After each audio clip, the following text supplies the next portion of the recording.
Shalom Bapak Ibu Saudara terkasih, haleluya puji Tuhan. Ya mohon maaf, saya ucapkan sebelumnya karena kita nggak bisa live di Zoom, Facebook maupun YouTube karena gangguan jaringan. Ya, karena gangguan jaringan ini sudah kita gunakan 5 provider, ternyata nggak bisa. Jadi mohon maaf Bapak Ibu Saudara, tetapi ke depan kita akan lebih luar biasa live di ayam kampung goreng Borasion. Ya, halo, saya akan menyapa Bapak Ibu Saudara yang sudah hadir, khususnya Pak Doni dulu saya menyapa. Shalom Pak, selamat malam. Juga anaknya tercinta ini Felicia. Ya, kita kedatangan tamu spesial. Kenapa spesial? Karena beliau adalah pencipta resep ayam kampung goreng Borasion. Ya. Dan juga sudah hadir. Shalom Felicia. Shalom Pak. Waduh luar biasa. Ya, dan juga ada Dr. Edward bersama keluarga. Ya, ini penyanyi luar biasa. Juga saya menyapa saudara semua kita miliki dari kota Bekasi. Ya, boleh lambaikan tangan. Bekasi, Bogor, ada di Semarang, ada di Pasuruan, Probolinggo, juga Yogyakarta dan kota Solo. Ya. Nah sebelumnya saudara, ini kesempatan luar biasa khususnya bagi Yefta Ministry, karena Tuhan dan Yefta Ministry kita bisa live pertama kali dan kita perdana. Ya saya percaya seterusnya akan jadi luar biasa nanti kita live di sini. Amin. Nah, saudara, mari kita mulai acara ngobras kita, ngobrol asik bersama Pak Daud Tori. Haleluya. Selamat malam Pak Daud. Selamat malam Jonas. Nah Pak Daud, sebelum mulai kita pimpin dalam doa Pak. Ya, aku mohon kuasa Elohim bekerja, kekuatan Elohim bekerja. Bebaskan dari yang jahat, bebas dari gelap. Kuasa Yesus bekerja, Allah yang segera di Tuhan dan namamu dimuliakan. Amin. Amin. Nah Pak Daud, ini sebelumnya saya minta waktu sebentar nih Pak, karena sudah pada makan ini kelihatannya kenyang semua Pak. Ini testimoni ya. Pak, udah makan masain ayam kampung goreng Borasion? Sudah? Yang pertama kali. Saya yang pertama kali. Saya datangnya pertama kali. Wah, Bapak ini datang pertama kali langsung makan. Gimana rasanya Pak? Saya sudah Pak. Sambelnya sampai kurang Pak. Oh iya, luar biasa. Bapak jauh-jauh dari Probolinggo ya, luar biasa. Ini dari Semarang. Gimana Pak? Rasanya mantap. Nggak kalah dengan ayam goreng yang di Semarang. Harus coba orang Semarang. Ya. Nah, ini dari Yogyakarta ini. Sepasang ya, Romeo dan Juliet ini. Gimana rasa ayam? Jadi soal nambah terus, bawa pulang ke rumah juga. Mantap. Ini dari Bogor ya. Silakan Bu. Gimana rasanya Bu? Bawa pulang sampai digoreng setengah matang. Haleluya, bawa pulang. Oke saudara. Nah, hari kita akan langsung aja ke acara kita ngobrol asik dengan Pak Daud. Ya, Pak Daud. Iya Pak, terima kasih buat kesempatan baik ini Pak. Kami bisa berkumpul bersama nih Pak. Nah, kita untuk bahas apa nih Pak malam ini Pak? Nah, ini Jonas. Kita semua ini akan menghadapi resesi Ekonomi. Jadi saya ulang lagi ya, 2017 ada prediksi itu bahwa terjadi suatu krisis resesi jangka panjang. Jadi 2017 itu saya siapkan lahan dulu. Tapi mendapat lahannya itu karena petunjuk yang maha kuasa. Itu mendapat suatu penglihatan seorang ibu yang tua yang menuju jurang. Waktu itu dapat petunjuk Tuhan. Bagaimana dia bisa diselamatkan kalau tidak ada yang memberitakan. Bagaimana dia mendengar kalau tidak ada yang menyampaikan memberitakan. Saya renungkan itu, akhirnya saya beli tanah itu kira-kira 2000 meteran. Nah, saya tanami pohon sangking, durian, Nah setelah itu saya tanamin apokat sama manggis. Iya. Nah itu saya bentuk satu tempat untuk misi untuk orang-orang miskin, orang-orang tidak mampu lah itu termasuk les gratis lah gitu. Wah, luar biasa nih. Nah setelah itu di situ karena visi itu langsung saya beli tanah berapa lokasi, total ada 2,5 hektar lebih Sekaligus langsung Pak ya. bertahap. Bertahap ya. Nah setelah itu saya tanamin apokat, nangka, saya itu pisang raja. Wah, pisang raja Pak. Nah pisang raja itu bibitnya itu saya beli ada 100. Waduh, banyak sekali. Tapi yang asli 20. Yang 80 rojo nopo, rojo macam-macam, rojo ndak karuan lah pokoknya. Palsu semua. Yang asli ada 20 dan saya kembangkan. Sampai sekarang rata-rata tanaman di pohon pisang kita tuh rojo. Pisang rojo. Oke, dan ini Pak Daud ini bukan bawah ini Pak ya? Ya ini Pisang panennya, raja, Pak, ya? tapi ini panennya paling sedikit. Nah, ini Pak ya. Iya. Ah, Tapi itu kalau kita panen itu hampir setiap minggu. Pisang bayangkan, raja. saudara tiap minggu panen pisang raja. Ini saudara ya. Ada yang sudah mencicipi? Enak? Enak. Alhamdulillah. Ini luar biasa Pak ya. Iya, pisang rajanya yang asli ini. Ini yang asli. Nah, tapi ini termasuk sedikit, Jonas. Biasanya kalau kita panen itu yang bagus sampai segini Waduh, dan besar-besar. luar biasa. Nah, jadi di situ saya mulai kembangkan. Jadi sekarang banyak tanam sayur sama cabai, karena cabai baru mahal kan. Betul. Nah, Tapi jadi mahal. rencana untuk ayam gorengnya sini nanti Felicia dari kebunnya Felicia sendiri. Haleluya. Jadi saya satu kebunnya dia. Waduh, Nah, kalau kita panen durian Jonas, ya Pak. itu Buat Jonas Pak ya. nanti Jonas bisa makan. Itu kalau dikumpulkan semua satu truk Jonas. Iya, haleluya. Satu truk sampai kita makan dan enggak mampu, ampun udah. Tapi kita kasih kan. Ya, Pak. Apokat juga gitu, pete juga ada. Petenya juga. Pete. Waduh. Pete. Juga ternyata ada pete, kesukaan saya semua nih, dunia pete. Kalau pete itu ini termasuk sedikit Jonas.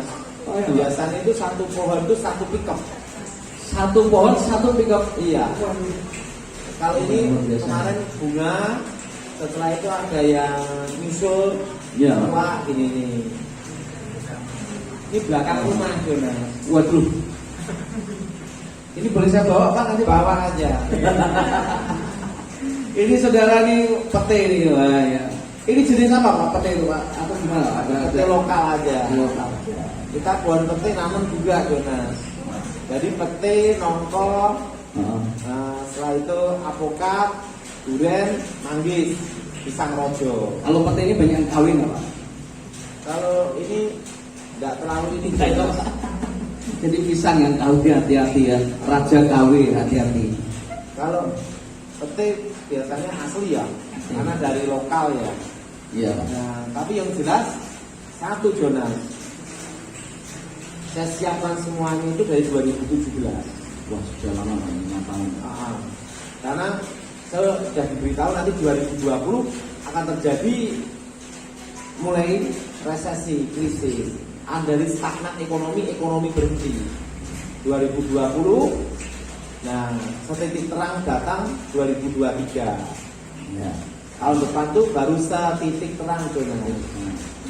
Jadi 2023 itu apa Jonas? Setitik terang Pak. Setitik terang. Nah, setitik terang inflasi 5 tahun. Waduh. Nah, tahun depan kita masuk resesi ekonomi. Iya. Berarti tahun 2027. Berarti kita akan mengalami semua selama 7 tahun. Nah, setelah itu saya siapin pohon-pohon itu, berarti nanti waktu krisis saya sudah panen. Nah, di 2017 itu, makanya sekarang ini banyak panen apokat, pisang, pete, nah sebentar lagi nongko. Ini nangka apa Pak? nangka madu bibitnya dari Jonas, tapi tidak tahu asli apa tidak. Karena kemarin dikasih bibit dari Jonas, beli Cavendish dari Kalpada, panas Panu Kuraka gitu. Iya. Tapi yang jelas kalau sekarang bibit pisang raja tempat saya asli. Ya. Karena sudah mengalami 80 palsu, 20 asli. Ya. Dan ini Cavendish juga banyak pengalaman nih Pak jadinya Pak. Ini belum tahu nih yang saya tahu ini asli apa enggak nih sekarang ini, Pak. Tapi yang jelas Ya. kita harus siapkan hal ini. Hal ini penting sejak 2017. Ya. Karena 2020 nanti stagnan ekonomi berhenti. Ya. 2023 titik terang, artinya kita semua kembali ke normal semua. Yes. Nah setelah kembali ke normal, kita masuk resesi ekonomi, inflasi selama 5 5 tahun. tahun. Nah untuk menghadapi itu harus ada ketahanan pangan. Oh. Makanya sejak 2020 saya suruh nanam cabai supaya semua berkebun untuk mempersiapkan masa resesi itu. Nah dan penting hidup ini dinikmati dengan enjoy aja. Betul Pak. Nah, kalau saya didik anak ya seperti ini Jonas. Iya, Pak. Jadi sejak kecil harus dilatih kerja. Ya. Dan ini luar biasa ya Bapak Ibu Saudara. Pak Daud begitu mendidik anak yang positif, ya, melatih untuk bekerja, untuk mandiri dan disiplin tentunya. Nah dalam hidup ini Jonas, jangan kita ini selalu berlindung, tapi jadi pelindung. Oh, Nah kalau selalu berlindung, nah pelindungnya hilang, selesai. selesai. Jadi kitanya harus menjadi pelindung Pak. Ya? Iya, Tuhan jadi pelindung kita, itu pasti. Tapi kalau dalam keluarga atau di dalam pergaulan hidup kita tidak boleh hidup selalu berlindung. Kita harus jadi pelindung. Oh. Nah, kita tidak boleh tergantung orang. Kita harus menjaga orang, gitu Jonas. Iya Pak. Nah, karena kita dulu kan didoktrin bahwa sebagai pengaman khusus untuk presiden itu harus siap untuk mati, Iya. siap di depan. Jadi bukan untuk takut mati gitu loh. Harus jadi tameng hidup kan gitu. Iya. Kita didoktrin seperti itu waktu itu. Jadi kita ini yang menghadapi tahun depan itu adalah resesi ekonomi yang sebenarnya. Iya. Tahun ini baru permulaan, baru awal dari sebuah resesi masuk inflasi. Nah setelah itu ingat Jonas, Ya. uang 1 juta sekarang nanti 5 tahun ke depan beda rasanya harganya. Jadi kecil gitu Pak. Nah nanti akan merosot. Nah bagi saudara yang ini pegang barang, misalnya bisnis toko besi, nah pegang barang-barang aja. Oh, ya, pesan dari Pak Daud ya. Karena posisi inflasi. Nah, pegang emas boleh, itu bukan untuk investasi jangka panjang, tapi kalau kita perlu jual. Sewaktu-waktu gampang dijual kalau Iya. emas. Bukan investasi jangka panjang. Kalau jangka panjangnya ini Pak ya, seperti properti mungkin Pak ya. Nah, ya, tapi kalau untuk barang dagangan, pokoknya yang kelihatannya perputarannya itu cepat. Begitu kita dapat untung, masukkan ke barang. Begitu kita ada untung, masukkan ke barang. Kenapa? Nah, ini akan terjadi inflasi terus Iya. selama 5 tahun. Iya. Nah, inflasi itu dari mana nanti terjadi inflasi? Pertama, harga minyak. Iya. Nah, transportasi. Lihat di depan mata. Untuk lihat inflasi itu sebenarnya mudah, Jonas. Ini menurut pendapat saya. Berapa kenaikan BBM, disitulah kelihatan inflasinya. Oh, Karena semua kan tergantung BBM, betul. tergantung transportasi. Jadi kalau kita mau lihat inflasi, lihat berapa naiknya BBM. Itu pendapat saya pribadi. Betul. Dan ini sekarang ini BBM ini lagi naik banyak sekali. Khususnya yang non subsidi, yang untuk industri. Pokoknya kalau kita ingin melihat suatu inflasi berapa persen per tahun, kita bisa lihat dari berapa kenaikan BBM. Nah, dan kita harus siapkan ini semua, maka harus ada ketahanan pangan. Dan perlu Jonas tahu 10-15 tahun ke depan nanti akan banyak yang dari Eropa, terutama negara-negara yang 4 musim akan mengalami eksodus. Akan banyak menuju negara-negara yang 2 musim. Kenapa? Krisis energi, krisis pangan, dan ini globalisasi, global warming. Artinya apa? Pemanasan global. Dan karena kalau yang 2 musim bisa selalu bercocok tanam setiap saat, asal bisa mengatur tanahnya, airnya.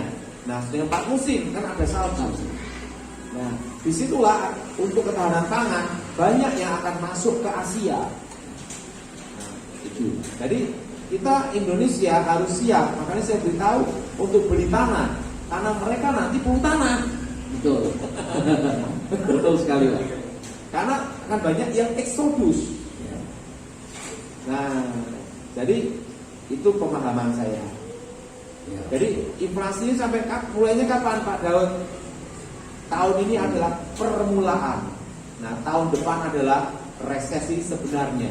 Dan itu sampai inflasi terus sampai 5 tahun. Jadi uang 1 jutanya Jonas nanti 5 tahun ke depan beda rasa, beda harga. Nah, mungkin pete nanti juga beda harga. Waduh. Pisang pun juga beda harga. 5 tahun ke depan. Nah, Silakan tanam pete ya. kenapa? Karena Indonesia itu dipulihkan benar-benar pulih itu 2035. Jadi kita lihat, wah gitu. Tetapi kita jangan lihat ke depan dengan pesimis atau putus asa, tapi tetap jalanin, ada harapan, berjalan. Es. Bersama Tuhan. Jadi kita akan hadapi ini Jonas ya sampai resesi ini permulaan tahun ini. Ini baru permulaan tuh. Iya, Pak. Tahun depan resesi yang sebenarnya. Nah, BBM secara otomatis hanya ada 2 pilihan, dinaikkan atau tidak. Tidak dinaikkan, pemerintah APBN berat, Pak. Betul? Iya. Tidak dinaikkan, pemerintah APBN berat. Iya. Dinaikkan. Dinaikkan, rakyat berdoa kan gitu. Rakyat berdoa. Karena inflasi akan naik waktu BBM itu sampai naik. Karena inflasi itu bisa dilihat dari BBM itu. BBM. Karena semua akan terhubung. Nah, jadi semua akan terhubung dengan BBM itu. Iya, Pak. Jadi ini kira-kira persiapan apa Pak menghadapi 5 tahun ke depan ini, Pak? Nah, makanya saya beritahu dari awal tuh semua harus berkebun. Berkebun. Nah, setelah itu berkebun. Kedua, siap untuk apa Jonas? Bahwa kita siapkan semuanya untuk kalau punya berkat beli tanah, karena akan terjadi eksodus di sini. Tapi itu 10-15 tahun lagi. Eksodusnya kenapa kan gitu? Iya. Ingat 4 musim ini seperti sekarang. Kalau sampai gasnya Rusia di stop, nah mereka kemana? Yang di Eropa, betul? Iya. Betul? Betul. Nah, tergantung energi. Nah, dan pangan, betul? Betul, Pak. Betul? Pangan. Jadi ingat, saya beritahu, energi nanti nomor 2. Dan nomor 1 nanti adalah pangan. Makanya nanti dari Eropa, dari berbagai negara yang 4 musim, banyak akan eksodus yang 2 musim. Karena apa? Mereka nanti pada waktu mereka terjadi sesuatu desa bercocok tanam, mereka pindah. Jadi mereka bisa tinggal di sana dan tinggal di Indonesia. Nah, itu 10-15 tahun lagi. Jadi kita harus siap-siap semua. Coba kalau kita siapkan misalnya Jonas 2017 persiapan seperti saya, udah panen avokat. Udah panen penting. Saya ini baru kira-kira beberapa minggu ini baru mempersiapkan kebun dan sudah jadi. Nah, nanti menikmati 2027 setelah inflasi naik terus. Ya, haleluya. Saya udah berkebun ini walaupun tidak luas. Jadi kita harus persiapkan semuanya, Jonas. Iya, Pak. Kenapa harus kita persiapkan?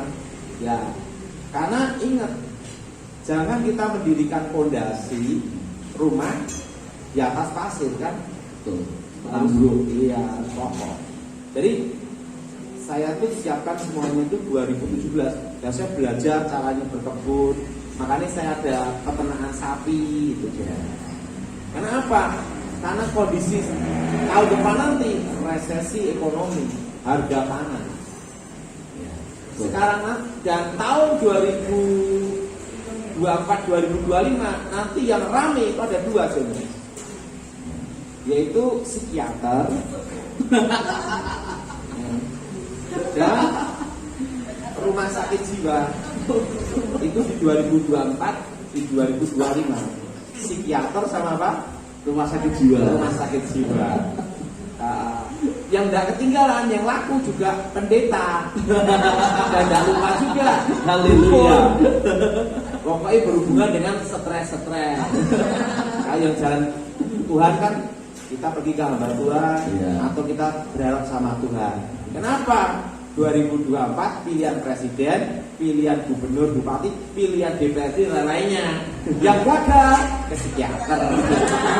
Jadi kalau Jonas ada yang ngomong, bisnis apa yang maju untuk 2024, 2025, dirikan rehab. Rehab untuk apa? Rumah sakit jiwa, psikiater. Yang setuju angkat tangan. Haleluya. Pokoknya yang laku nanti dokter. Dokter stres, dokter apa mumat, itu udah laku. Yang laku nanti Panadol. Itu di 2004, 2025. Dan karena apa? Sudah inflasi, udah resesi, nyalonkan gagal. Nah, jadi kita semua harus sudah siap, Jonas. Betul, Pak. Harus mempersiapkan dulu. Kita jaga-jaga semua. Iya. Oke, tanya apa, Jonas? Ya, Pak. Ya, ini mungkin ada pertanyaan mungkin karena kita nggak bisa live Zoom, jadi yang ada di Zoom nggak bisa bertanya jawab. Jadi mohon maaf, mohon bersabar, ya. Jadi mungkin ada yang di sini yang mau bertanya, ya. Iya, oke. Ini secara langsung aja. Iya, silakan Pak. Terima kasih Pak Yuda. Pak Dr. Ridho Jauh. Saya di waktu kecil kan memang depresi stres. Sampai berdoa kepada Tuhan. Tuhan, saya jangan diberi hidup susah. Jangan diberi hidup gampang tapi susah. Menderita.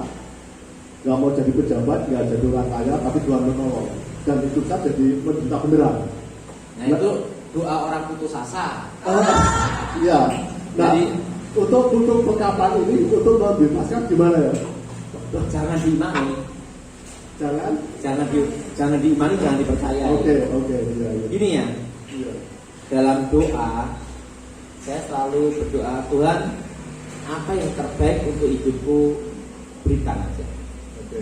Karena apa? Apa yang terbaik untuk kita belum tentu terbaik untuk Tuhan. Nah, jadi kadang itu ya, orang belum menikah sampai umur 35, 40, sampai 50, mikir was-was, Iya. sampai putus asa, pasrah, kan gitu. Nah, kadang kita tidak tahu maksud Tuhan dan rencana Tuhan dalam hidup kita itu gimana. Ya kalau nikah hanya untuk cerai itu apa? Ribut-ribut. Nikah itu tidak gampang loh. Untuk nikah itu mudah, mempertahankan pernikahan wising mumet, betul nggak? Betul? Betul? Yang nikah aja bila perlu ini dari bincang lagi. Bebas merdeka kan gitu. Betul? Betul? Nah, tetapi yang nggak punya, kalau nggak nikah nggak punya anak, mumetnya ada.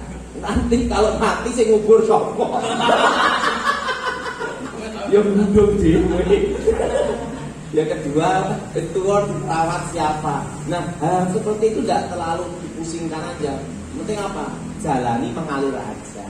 Pasti apa? Kalau Tuhan memberi kita jodoh itu yang terbaik. Nah, setiap pernikahan itu pasti ada pernah bertengkar, ribut. Pasti ada, betul? Kalau tidak pernah ribut sama sekali, itu mati. Yang penting itu bisa memahami dan jangan ribut setiap hari. Kecil-kecil biasa, betul? Bapak ini berdoanya sampai rambut rontok terus. Sekarang sudah tobat. Dari doanya ada apa? Berikan yang terbaik. Dan misalnya gini, Tuhan belum ngasih kita jodoh sampai umur 35, 37. Nah, saya beritahu, kalau nikah hanya untuk cerai untuk apa? Betul nggak? Ya, betul. Kalau nikah hanya untuk ribut untuk apa? Betul nggak? Betul. Nah, mengalir aja. Ingat, ada orang yang tidak mau beranak, tapi malah beranak terus. Sampai bingung gimana ngetop. Apa itu? Berojol terus 5, kayak itu, kayak 10 lagi, betul nggak? Tapi ada yang ingin punya anak. 1 puluhan tahun, betul nggak? Doanya sampai 1, betul nggak? Artinya apa? Ya hidup ini jalani mengalir aja. Yes. Oke. Terima kasih Pak Daud. Oke. Ya, luar biasa. Ada pertanyaan lagi? Yang mau bertanya? Ini mumpung live dengan Pak Daud. Oke, silakan Bu Melinda. Lanjut. Pak Daud, saya mau beritahu, kita untuk mengetahui kehendak Tuhan itu terhadap hidup kita itu bagaimana? Ini ya. Kalau Tuhan itu bisa kita pikir 100%, berarti dia bukan Tuhan. Kita tidak bisa memahami pikiran Tuhan itu 100%. Maksimal kita mengerti tentang Tuhan itu mungkin hanya 10-15%. Itu aja udah hebat. Karena Tuhan itu terlalu luas untuk kehendak dan pikirannya. Jadi kalau saya ditanya Tuhan dalam hidupmu itu seperti apa? Ya seperti nafas dan darahku. Itu aja. Artinya apapun yang dalam hidup kita pasti ada rencana dan kehendak Tuhan yang kita tidak pahami.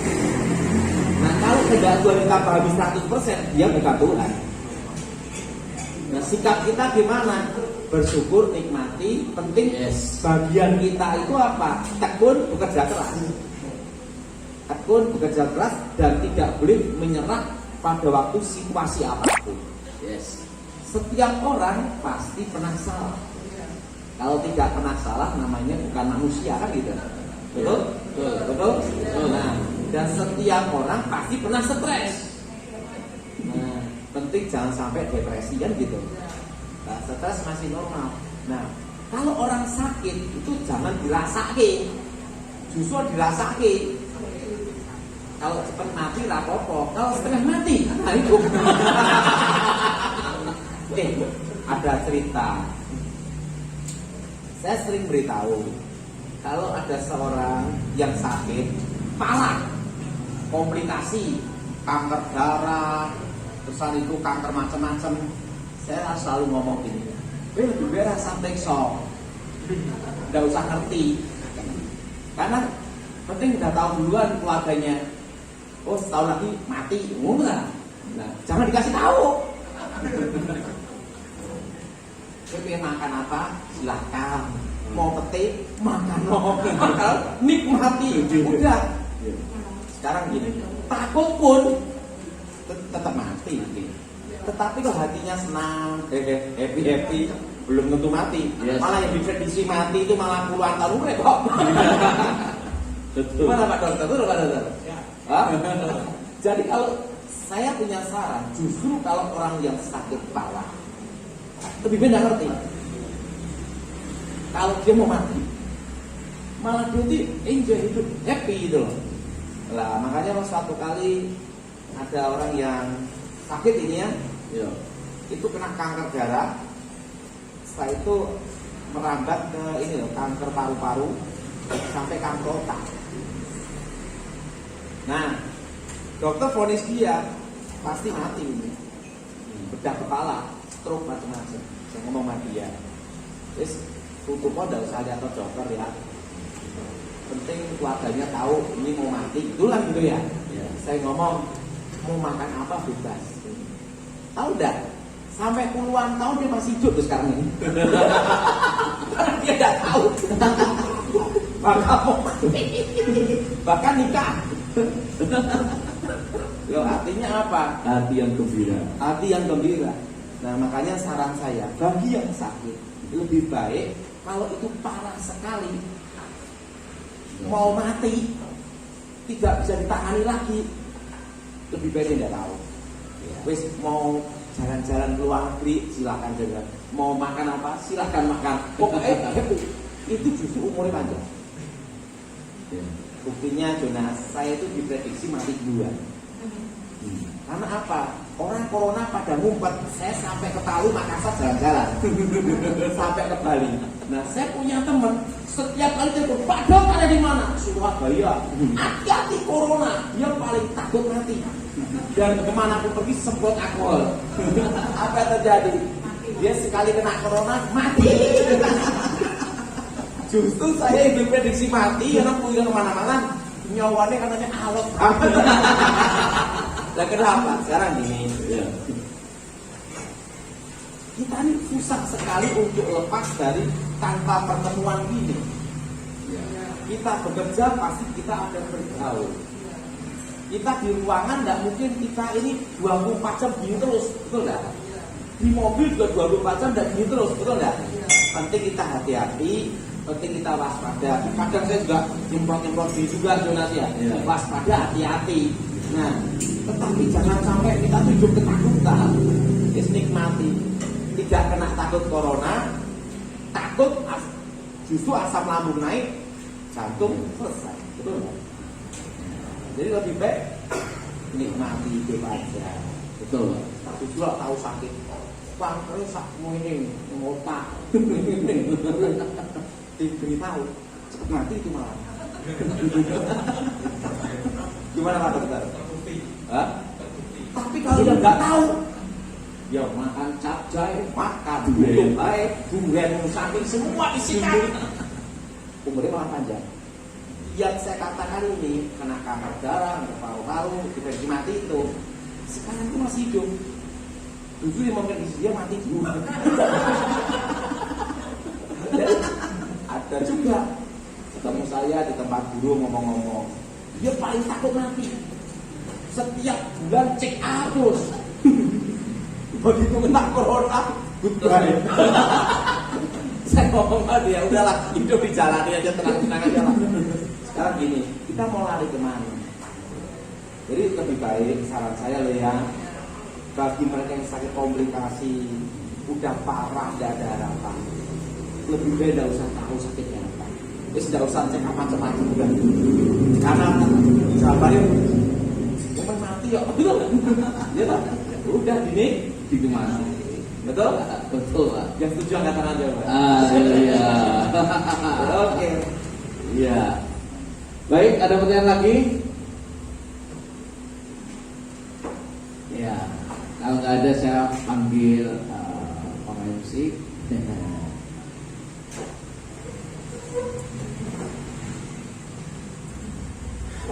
Ya, sekali lagi mohon maaf Bapak Ibu Saudara, malam hari ini kita nggak bisa live, tapi video ini akan saya upload di YouTube ya. Untuk saudara-saudaraku yang ada di Zoom, ya sekali lagi mohon maaf. Terima kasih buat kesediaan Bapak Ibu Saudara. Kita saksikan video ini nanti besok ya, tayang di YouTube ya. Untuk tanya jawab dengan Pak Daud, mohon bersabar, kita tunggu nanti Rabu depan ya. Saya percaya semua dalam rencana Tuhan. Saya percaya waktu Tuhan yang terbaik. Amin. Ya, kira ada Doa semua dulu. ya. Dia kabarin semua ya, angkat Ya. tangannya. Baik. Angkat tangan semuanya. Boleh angkat tangan semuanya? Aku mohon kekuatan ilmu bekerja, kuasa ilmu bekerja. Bebaskan dari yang jahat, bebaskan dari kutuk, bebas dari kegelapan, Darah Yesus hancurkan kutuk. Darah Yesus hancurkan mantra. Darah Yesus hancurkan jimat. Darah Yesus bebaskan. Demi nama Yesus. Angkat tangan semua. Darah Yesus hancurkan kutuk. Darah Yesus hancurkan mantra. Darah Yesus hancurkan jimat. Darah Yesus bebaskan. Demi nama Yesus. Roh-roh jahat, roh tertutup, roh gelap, demi nama Yesus. Darah Yesus sucikan benteng ini.